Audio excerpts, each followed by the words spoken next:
না দাঁড়াই তাহলে আমি একে মরবো, বলে 7 দিনের মধ্যে মরল মারা যাবে। তখন ওই মরলে জানো বিরাট ভয়, বলছে আমি একটা তাবিজ দিয়ে দেবো। ঠিক আছে, ও একটা তাবিজ দিয়ে দিয়েছে। তাবিজ দেওয়ার পর ওই মরল কুয়ার কাছে এসে ইন্দিরার পাশে গেড়ে দিয়েছে, বলে 7 দিনের মধ্যে ভূত পালিয়ে যাবে। ঠিক মরল যখন ওই তাবিজকে পুঁতে দিয়েছে, দেওয়ার পর 7 দিনের মাথায় 8 দিনে যখন বালতি ফেলেছে, ফেলার পর আবার যখন টানে ওই একই অবস্থা, রসা উঠে আসে, বালতি কেটে যায়। তো মরলের মনে আবার সন্দেহ হয়ে গেল, কি ব্যাপার, আবার তার কাছে চলে গেল রোজার কাছে।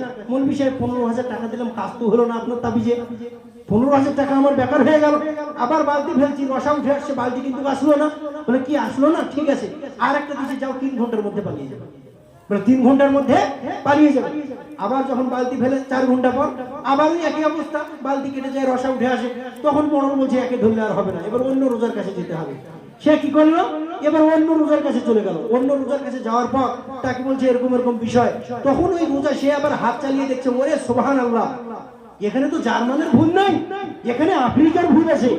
এই ভূতকে যদি 3 দিনের মধ্যে না ধরা হয়, তাহলে গ্রামের সব থেকে যে মানে এক কথা মরল, এবার মরলের কথা বলেছি, গ্রামের যে মরল সে আগে মরবে, গ্রামের যে মরল সে আগে মরবে। মরলে জানে বিরাট ভয়, তাহলে কি করতে হবে, বলে আপনাকে 20,000 টাকা দিতে হবে। মরল টাকাওয়ালা মানুষ দিয়ে দিয়েছে জানের ভয়ে 20,000 টাকা, না হলে তো 3 দিনে আমি মরবো রে বাপ। আবার দিয়ে দিয়েছে, সে একটা তাবিজ দিয়েছে, সে ওখানে পুঁতে দিয়েছে। 3 দিনের পর 4 দিনের মাথায় আবার যখন কুয়ায় দড়িয়া বালতি ফেলে, আবার ওই একই অবস্থা, আবার একই অবস্থা, বালতি কেটে যায়, রসা উঠে আসে। যখন এই অবস্থা হয়, তখন ওই মরল বলছে যে না, এরকম করলে আর হবে না। এবার মরল সমস্ত গ্রামের যুবকদেরকে ডেকেছে। গ্রামের যুবকদেরকে ডাকার পর বলছে, এই শোনো, তোমাদের মধ্যে কে এরকম আছে যে ভূতকে ধরবে কুয়ার মধ্যে নেমে? তোমরা যদি না ধরো, না উদ্ধার করো, তাহলে আমরা কিন্তু কেউ বাঁচবো না, গ্রামের সকলেই মারা যাবো। এই কথা যখন বলছেন, তখন গ্রামের মধ্যে একটা যুবক নওজোয়ান, সে লাফাই করে দাঁড়িয়ে বলছে, মরে আমি ওর কুয়ার মধ্যে নামবো, আমি ওই ভূতকে ধরবো। যখন এই কথা বললেন, তখন মরল বলছে ঠিক আছে, তাহলে ওই কুয়ার মধ্যে নামো, ওই কুয়ার মধ্যে নামো। এবার ওই যুবক বলছে, মরল না, আমি ওই কুয়ার মধ্যে নামবো না। কেন নামবে না?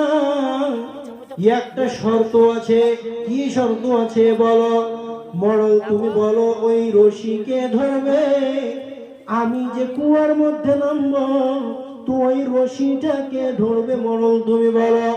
মরল বলছে আমি ধরবো, নামবো না। তাহলে গ্রামের পঞ্চায়েত ধরবে, নামবো না। এমএলএ ধরবে, নামবো না।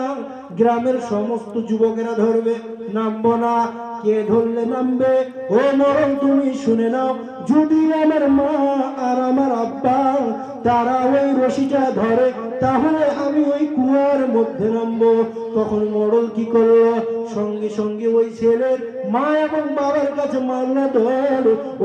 ওই যুবকের মা আর বাবার কাছে যাওয়ার পর মরল বলছে, ও চাচা, ও চাচি, তোমরা শুনে নাও, তোমার ছেলে কুয়ার মধ্যে নামবে, সে ওই কুয়ার মধ্যে নামবে। আমরা যদি রশি ধরি, তাহলে তোমার ছেলে নামবে না। তোমার ছেলে যদি না নামে, তাহলে আমরা গ্রামের সমস্ত মানুষ মারা যাব। যদি ওই ভূতকে না ধরা হয়, তো চাচা চাচি আপনারা একবার চলুন, ওই রশি ধরে গ্রামের লোককে আপনারা উদ্ধার করুন।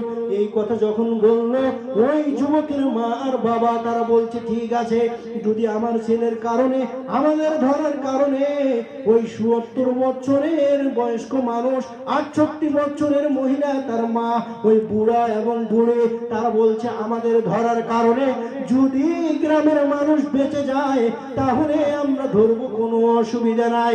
এবার তার মা আর তার বাবা তারা চলে আসলো। বুড়া বুড়ি তারা সুন্দর করে রশির পিছনে তারা শক্ত করে ধরলো। যখন তারা রশির পিছনে শক্ত করে ধরেছে, ধরার পর সামনের দিকে গ্রামের সমস্ত মরল সর্দার যুবকেরা যখন রশিকে তারা ধরে আছে, আর ওই ছেলে যখন কুয়ার মধ্যে নামলো, নামার পর ওই ছেলে যখন ধরেছে কুয়ার ভিতরে ভূতকে, ওই ছেলে বলছে, ও বল সর্দার, ধরেছি ধরেছি মাল ধরেছি, মা বাবার আমরা ধরেছি। মোড়ল উপর থেকে লাইট মেরে দেখছে কি যেন একটা অদ্ভুত জিনিসকে ধরেছে। মোড়ল এবং গ্রামের ছেলেরা সবাই তারা রশি ছেড়ে দিয়ে তারা ভয়ে পালিয়ে যায়। কিন্তু ওই রশি ধরে আছে কে? ওই ছেলের ওই যুবকের মা আর বাবা তারা দাঁত দিয়ে সুন্দর করে রশিটা ধরে আছে, তারা ছাড়েনি। ও তো অবস্থায় ছেলেটা যখন আস্তে আস্তে আস্তে আস্তে রশি ধরে উঠলো, তার মা আর বাবা টেনে টেনে উঠালো। উঠার পর দেখছে ওটা অন্য কোনো জিনিস নয়, ওটা একটা গ্রামের বুড়া একটা মোটা বাঁধর একটা গাছের ডালে চাপতে গিয়ে ডাল ভেঙে গিয়ে ওই কুয়ার মধ্যে পড়ে যায়, আর সে উঠতে পারছিল না। এবার তার মা আর বাবা তারা যখন শক্ত করে ধরে আস্তে আস্তে নিজের ছেলেকে তুললো। তোলার পর গ্রামের মোড়ল সদ্দর যুবকেরা তারা দূর থেকে দেখছে ওটা কোনো ভূত নয়, ওটা হচ্ছে একটা মোটা বাঁদর। তারা যখন আসলো যে এটা তো অন্য কোনো জিনিস নয়, তখন ওই যুবক গ্রামের মোড়ল সর্দারকে ডেকে বলছেন, ও মোড়ল, ও সর্দার, আমি তোমাদেরকে বলেছিলাম যদি মা আর বাবা তারা রসাটা না ধরে তাহলে আমি কুয়ার মধ্যে নামবো না। মোড়ল, যদি আমার মা বাবা এই রসাটা না ধরতো তাহলে আজ আমাকে ওই কুয়ার মধ্যে মরে যেতে হতো। তো এর নাম হচ্ছে বাবা, এর নাম হচ্ছে মা। আপনি অসুস্থ হয়ে আছেন, আপনার কোনো রোগ হয়ে গেছে, আপনি প্যারালাইসিসের রোগী, আপনার শরীরে ঘা হয়ে গেছে, আপনার স্ত্রী আপনার ছেলে মেয়ে তারা যদি আপনাকে না দেখে আপনাকে দেখবে কে?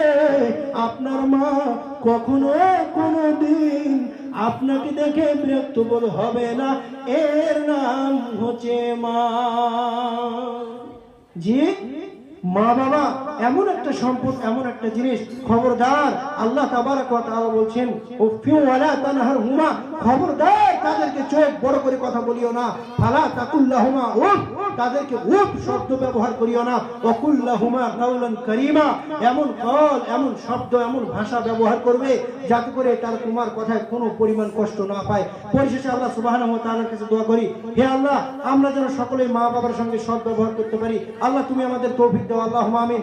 আমাদের প্রধান বক্তা সাহেব চলে এসেছেন, মাওলানা জহুরুল ইসলাম সাহেব ভাই। উনি আপনাদেরকে কুরআন এবং হাদিস থেকে কিছু কথা শুনিয়ে আপনাদের ঈমানকে এখন বৃদ্ধি করবেন ইনশাআল্লাহ। তো উনি আপনাদের সামনে এখন আসছেন। আমি আমার বক্তব্য এখান থেকে ইতি করলাম। আসসালামু আলাইকুম ওয়া রাহমাতুল্লাহি ওয়া বারাকাতুহু।